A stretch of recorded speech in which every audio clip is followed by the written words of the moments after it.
बैंगन भारत में काफ़ी चाव से खाया जाता है। यूँ तो बैंगन कई प्रकार के पाए जाते हैं। आज के इस कार्यक्रम में हम आपको बताएंगे कि आप किस तरीके से बैंगन की नर्सरी तैयार कर सकते हैं।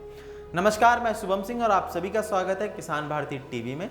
आज के इस कार्यक्रम में हम आपको क्रमबद्ध तरीके से बताएंगे कि आप किस तरीके से वैज्ञानिक तरीकों से नर्सरी लगा सकते हैं। बैंगन की नर्सरी लगाकर आप इसके उपज को दोगुना कर सकते हैं। उसी के साथ साथ आपके बीजों की कमी आएगी और लागत में भी आपका पैसा बचेगा। आप नर्सरी को बेच के भी फ़ायदा कमा सकते हैं। तो चलिए आइए जानते हैं कि आप किस तरीके से बैंगन की नर्सरी लगा सकते हैं। बैंगन की नर्सरी लगाने के लिए सबसे खास बात आपको ध्यान में ये रखनी है कि आप जहाँ पे बैंगन की नर्सरी लगाएंगे वहाँ पे आपको ज़्यादा सूरज की रोशनी नहीं आनी चाहिए।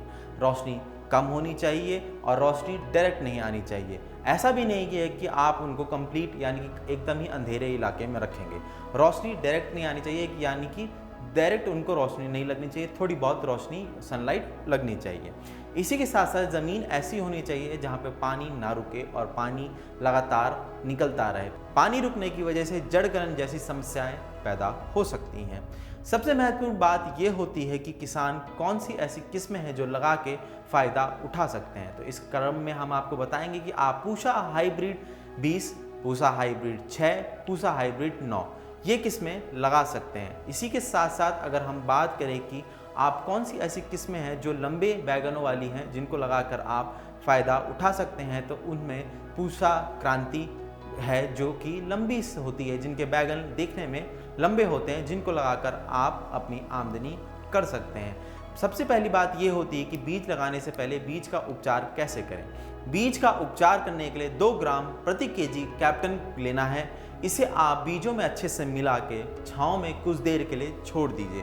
उसके बाद आप इनको नर्सरी में लगाना शुरू कर सकते हैं। नर्सरी लगाना सबसे महत्वपूर्ण होता है।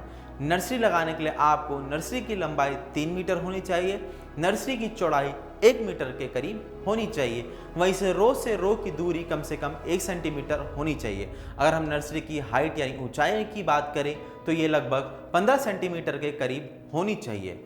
नर्सरी तैयार करने से पहले आप 4 से 5 दिन पहले आपको सूखे गोबर की खाद लेनी है। उसमें आपको 5 केजी ट्राइकोडर्मा मिलाना है और इसको आप 5 दिन पहले तैयार करके छोड़ दीजिए। जब आप नर्सरी तैयार कर चुके हों तो उसमें आपको इसको अच्छे से छिड़काव कर देना है। आप नर्सरी में बीज लगाने से पहले हाथ से या फिर किसी डंडी से पतली रेखाएं खींच लें जिनमें आपको बीज बोने हैं। रेखाओं की दूरी नियंत्रित होनी चाहिए और ज़्यादा करीब नहीं होने चाहिए। आप 1 उंगल या 2 उंगल के बीते के डिस्टेंस में आप नर्सरी की लाइनें खींच के नर्सरी तैयार कर सकते हैं। जब आपके पौधे तैयार हो जाएं तो आप इन्हें नर्सरी से पेड़ों या फिर आप इनको गमलों में या फिर खेत में ट्रांसफ़र कर सकते हैं। इस समय मौसम में पत्ता छेदन की बीमारी बहुत ज़्यादा होती है। इस समय आपको क्या करना है कि आपको इस समय में फेरोमोन ट्रैप लगाना है। फेरोमोन ट्रैप जिसमें आपके कीड़े फंस जाएंगे, या फिर आपको पीली चित्ती जिसमें आपके पीले कार्डबोर्ड आता है जिनमें आपके कीड़े चिपक जाते हैं, उनको लगाने भी सकते हैं। इस कार्यक्रम में इतना ही। आज को अगर ये कार्यक्रम पसंद आया तो हमें कमेंट बॉक्स में लिख भेजिएगा। तब तक मैं आपसे इजाज़त चाहूँगा। इजाज़त लेने से पहले आपको ये बताना चाहता हूँ कि अभी भी देश और दुनिया में कोरोना का माहौल है।